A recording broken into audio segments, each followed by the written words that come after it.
What's going on, everybody? Welcome to the first Mohawk Honda podcast. We are talking about the top 10 things to look for as a first-time car buyer. Here with Alex Hernandez. What's going on, buddy? Hey, how's it going? I'm really happy to be here. This is a great idea, man. I'm super excited for this. Me too. So let's go over some of these things that we're going to be looking for. Let's start with number one, defining the first-time car buyer. What do we mean by that? A first-time car buyer is not having an auto loan in the past.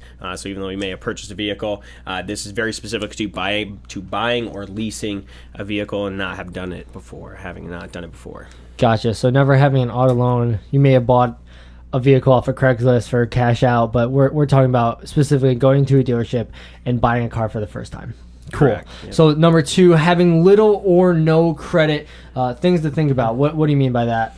So in most cases, as a first-time car buyer, you don't have established credit, although you might, but it won't be with an auto loan.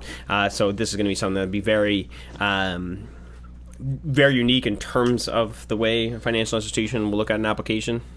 And definitely something to think about, that it's going to be a different type of application than some of the ones you may have applied for before, like a credit card, for example. Gotcha. So let's talk about building credit. What do you mean by building credit? What if I already have a credit card? Do I have credit? What's the mythical beast of credit? Yeah. So. If anytime you've ever borrowed money from a financial institution, that'll be something that'll be reported to the three bureaus. What are the three bureaus? The TransUnion, Experian? Equifax, and Experian. Okay, cool. Yeah. The three mythical beasts right there. There you go. Yeah. Happy birthday. Now you know. Yep. All right, so let's so now having low or no credit, let's set ourselves up for success, and we have a term down payment, which means something along the lines of years, right? So yeah, there'll be the term, which will be the total amount of time that the vehicle is going to be financed for. In most cases, it's driven from the months. I think that's a really good way to think about it, because you can think about it in terms of payments. So if you get presented 60-month term, for example, you can think of that as 60 payments. Gotcha. Before you have the car paid off, all right, where everyone wants to be with no more car payment. No car payment. So what are the general ones you see? Most cases, 30, 60, 90? No. Oh, okay. No. In most cases, you're going to be looking at a 60 to 72 month term. Okay. Just on a statistical average, but there is some huge advantages to going with a shorter term finance option, like 36 or 48 months. Gotcha. And you have the importance of a current payment.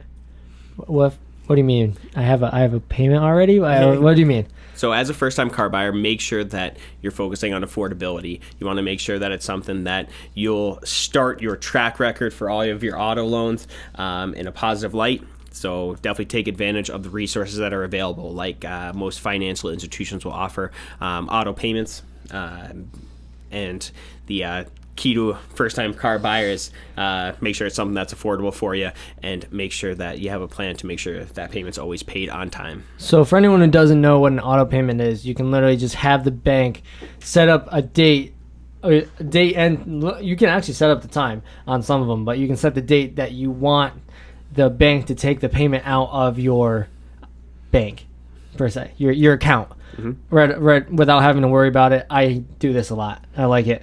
I like not having to worry about whether or not I press click to send it. They just take it out. Good to go for me.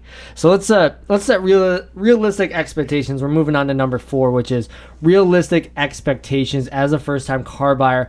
And we didn't mention that you might have bought a vehicle ahead of time, straight out of cash. You didn't go to an auto institution. That's what we're defining a first-time car buyer as. So a trade. What do you mean by trade? So if you have a current vehicle that you're driving now, and you want to trade that one in, one thing that I would always keep in mind is that when you have a trade, you're selling your vehicle. You're either going to sell it to the dealership, you could sell it privately. You have a couple of different options there, but making sure that you do your due diligence to use resources that you have, like Kelley Blue Book, for example. Here at Mohawk Honda, we're an official Kelley Blue Book dealer, and Kelley Blue Book can be used as a guide and also as what they call an instant cash offer, where you can actually get a real number for what Kelley Blue Book will buy your vehicle for. So when you go into a dealership, just keep that in mind, that you're selling your vehicle to the dealership. So having a realistic expectation of what your vehicle is worth by using tools like Kelley Blue Book's ICO is definitely something I suggest. Yeah, so with the Kelley Blue Book ICO, we'll put the link in the description below. You can actually check out and see for yourself what your car actually is worth based on your VIN and very specific identifications for your car to make sure you're getting an accurate level of what Kelley Blue Book would pay for your car. And let's move on to the wants versus needs. Now, this is definitely something that is going to be when I'm thinking about wants versus needs, I'm thinking, what are things that I can't change? So I can't change. I mean, I could change where I live, but where I currently live can't change the current conditions, right? Yep. So you have to make sure you have a vehicle that fits the conditions of which your life currently fits. So let's go into wants versus needs a little bit. Yeah. So I think that the best way to think about it is defining what you need. The size of the vehicle, the fuel economy, the safety, the drivetrain. Those are usually, in most cases, something that people need. You need a third row seat to fit your family, your current lifestyle, the things that you carry on a day-to-day basis. You need all-wheel drive because of the climate that we live in. Yeah, here in upstate New York. I need off-roading tires because I live in the desert. Yeah, all-wheel drive is definitely something that's very, very popular and is a need for a lot of the customers that we meet with. Yeah, so those are wants versus needs. Things you need to think about are basically conditions that you can't really change, but you should plan for. Let's go into taxes. We have on our sheet, we're going to talk about TV ads. Just real quick, when someone's putting a TV ad up and you see this TV ad, or even on your Facebook, they have this, 0% down, $230 a month. This isn't really a thing. I'm just throwing an example out there. So what do we not see when they put that up there? So everyone's seen the TV ads before. Just know that the TV doesn't know where you live, and the taxes are going to be calculated from the county that you live in. That's something that's going to be a major component of the payment, as well as a piece that can be easily misunderstood from the TV ads. Yeah, so just make sure that you're keeping that realistic expectation of they're not showing you everything because they're a sleazy dealer. They're showing you that because it's a generic ad. They want to grab your attention real quick. So that's just something we have to throw out there to make sure you guys understand. Like, not dealerships aren't out there to screw you over. They're there to help you out, and especially for Mohawk Honda, we are very transparent. We like to make sure you understand, and that's why we're making this podcast, because we want to make sure that you guys have all the information you need to make the best car buying experience possible. Let's talk about leasing as a possible option versus buying. What are your thoughts on that? So leasing, especially as a first-time car buyer, can be an option using first-time buyer programs. One of the best case scenarios for a lease is that you have a consistent amount of miles that you drive per year. Having that consistency will really help for making sure that you maintain the miles that are set for the lease. I think one big misconception I just want to touch on briefly is that you don't have to drive a real low amount of miles to have a lease be beneficial to you. You have to have consistency in the miles that you drive.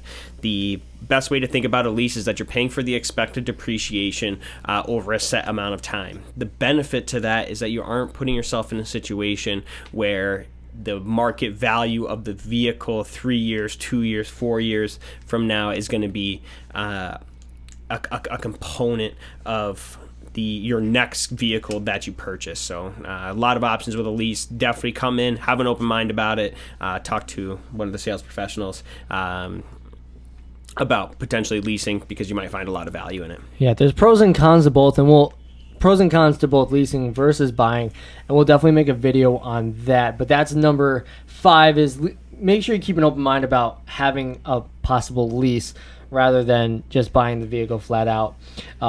Working on a payment calculator. There's tons of different payment calculators out there on Google, wherever you're searching. Maybe you have an app on your phone that gives you a payment calculator, but you have to really be careful with that, right? Yeah, so each situation is going to be different, and each bank will look at each application based off of your individual scenario. So there's a couple components in that will make coming into a dealership be in your best interest. Having, especially our professional business manager staff and management team here, and having somebody take a look at it can be really, really helpful in terms of being accurate in a proposal, and just a more of a heads up that each situation is different, that you got to be careful using those. You just don't want to have an expectation and have it not met because you don't qualify. Right. So just make sure you get that realistic expectation. They're just on there to be a tool to give you a nice general range of what you could be looking at for a payment.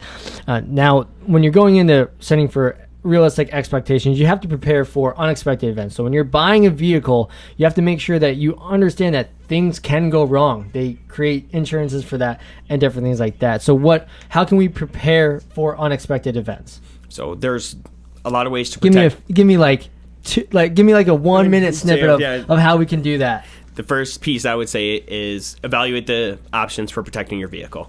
The second piece to that is knowing if your life has changed.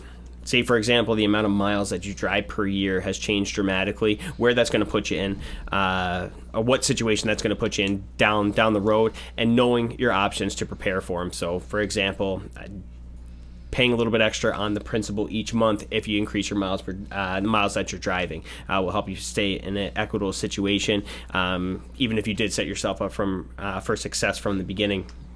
That you can still correct that, and that life happens. Right, in the end, they're all metal, rubber, and glass. You got to make sure you're prepared for it. And we'll definitely help you out. You can always reach out to us, and we'll help you out any way we can, just to give you that gold experience, the gold standard of buying a vehicle.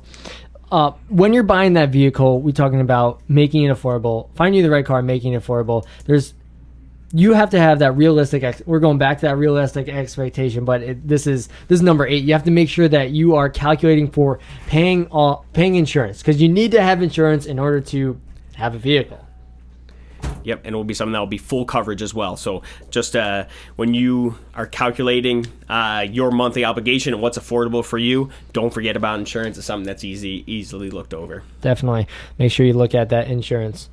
So when we're going through all of these, we're on 8, that's insurance. We're on to number 9, and how the information will be shown to you. Usually when you come in, you're looking at a vehicle, you found the vehicle you love, you found the vehicle that you were expecting, you know what you're looking for. So we have a sheet of paper we get in front of us, right? What are the 2 sections on that sheet of paper that we see? So there'll be 2 pieces. One that's going to be a payment options. So we'll have a breakdown of both the term and the down payments. And then the second piece are going to be all the components that make up that payment. The things that I would definitely suggest is don't immediately go to the lowest payment. That's always going to be a situation where it's going to be the longest term with the highest down payment. You have to find something that works for you. And there's benefits to having a shorter term finance option. The total amount of that obligation is going to be less. Also, too, you get to the ultimate goal of having the car paid off as soon as possible. So remember, don't think about it in terms of terms, think about it in payment. So you do 36 payments versus 72 payments. It's all about what's affordable for you. Yes. That's what it comes down. It comes down to making sure that you're picking the right monthly payment so that you can afford it and still live life. You don't want to buy a vehicle and then have to worry about, am I going to pay this vehicle off now? What is going on? So definitely make sure that the information that you see, make sure it's something that you can afford. Don't be pressured into going to the lowest payment or even the highest payment. Just see what works for you as an individual. Yep, and weigh pros and cons of both here. So definitely. And number 10, let's talk about 10. This is the last one. Taking advantage of resources. What type of resources are you talking about? So very specifically, websites that are driven to provide you information, guides, and some Consumer examples. Reports, Kelley Blue Book, Car and Driver, Cars.com. Mm-hmm. I mean, you name it. There's a whole bunch out there for you to take a look at, and make sure you get Carfax. Carfax is another one. Yep. Making sure that you understand what your options are, getting the most amount of information. Yeah, and I think that each one's going to be driven towards a different piece of the puzzle, if you will. I think that. Did I miss anything? Did I miss it? Is there a website out there that you think I missed? No. I think that if you, wow, man, I did good. I did good. That's great. Great job there. So I'm sure I'm sure someone's be like, well, you forgot JD Power and all those fun things. And there's a lot of websites out there, and I think that the most important is that that you've done the research, that you feel comfortable going into a dealership, and knowing that when you meet a sales professional that they're ultimately just trying to help you out. Make sure you find the right car, make it affordable, especially here at Mohawk Honda. Absolutely. Well, I hope you guys really enjoyed this podcast. If you did, make sure you subscribe. Hit that notification button down to the left of your screen. And we'll see you next time on one of our... I'm excited. One of our next videos here at Mohawk Honda. Thanks, guys. Thank you so much.